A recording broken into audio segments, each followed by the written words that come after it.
বাংলাদেশে high tension তারের কাজে গিয়েছিল বেসরকারি সংস্থা টাটা কোম্পানির 22 জন। তারা বাংলাদেশে আটকে রয়েছে। মতো অবস্থায় প্রশাসনের তরফে তাদেরকে দেশে ফিরিয়ে আনা হয়।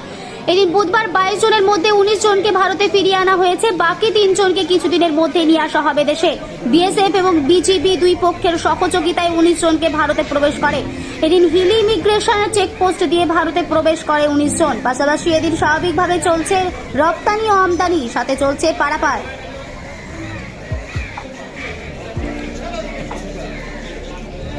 আসলেন আপনি? আমি ইন্ডিয়া থেকে ওখানে বেশি লড়া ঝগড়া চলছে এরকমে আমি আর সুবিধা হলে আমার কোম্পানি এখানে নিয়ে আসবো। ওখানে কি করতে গেছিলেন? আমার ট্রান্সমিশন লাইনে যে বিজলি কাজ আছে ওটা কাজ করতে। আমি স্যার ধূপচেচিয়া থেকে আসছে, বাংলাদেশ ধূপচেচিয়া। কেন ওখানে কি ওখানে চাকরি করে স্যার, একটা টাটা প্রজেক্টে একটা কাজ চলছে।